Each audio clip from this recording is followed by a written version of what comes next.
The further teachings of Lao Tzu. 7. Lao Tzu said, when people lose their essential nature by following desires, their actions are never correct. To govern a nation in that way results in chaos. To govern oneself in that way results in defilement. Therefore, those who do not hear the way have no means of returning to their essential nature. Those who do not understand things cannot be clear and calm. The essential nature of the original human being has no perversion or defilement. But after long immersion in things, it easily changes. So we forget our roots and conform to a seeming nature. The essential nature of water likes clarity, but gravel pollutes it. The essential nature of humanity likes peace, but habitual desires damage it. Only sages can leave things and return to self. Therefore, sages do not use knowledge to exploit things and do not let desires disrupt harmony. When they are happy, they are not overjoyed, and when they grieve, they are not hopelessly distressed. Thus, they are not in danger even in high places. They are secure and stable.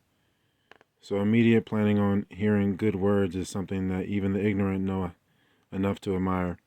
Lofty action in accord with the virtues of sages is something that even the unworthy know enough to look up to. But while those who admire that are many, those who apply it are few. And while those who look up to that are numerous, those who put it in practice are rare. The reason for this is that they cling to things and are tied to the mundane. Therefore it is said, when I contrive nothing, the people evolve on their own. When I strive at nothing, the people prosper on their own. When I enjoy tranquility, the people correct themselves. When I have no desires, the people are naturally plain. Clear serenity is the consummation of virtue. Flexible yielding is the function of the way. Empty calm is the ancestor of all beings. When these three are put into practice, you enter into formlessness. Formlessness is a term for oneness. Oneness means mindlessly merging with the world. Disbursement of virtue is not overbearing. Use of it is not forced. You do not see it when you look at it. You don't hear it when you listen to it. It has no form, but forms are born in it. It has no sound, yet all sounds are produced in it. It has no flavor, yet all flavors are formed in it. It has no color, yet all colors are made in it.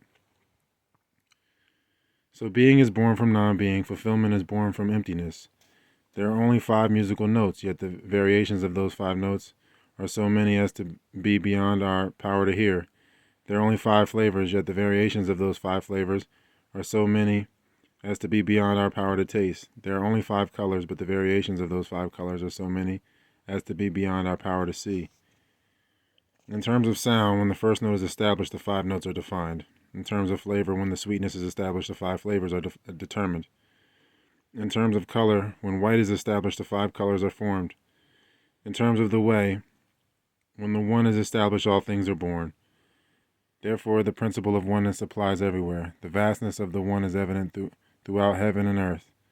Its totality is solid, like an uncarved block. Its dispersal is total, as if in a suspension. Though in suspension, it gradually clears. Though empty, it gradually fills. It is profound as an ocean, broad as the floating clouds. It seems like nothing, yet it exists. It seems to be absent, yet it is there.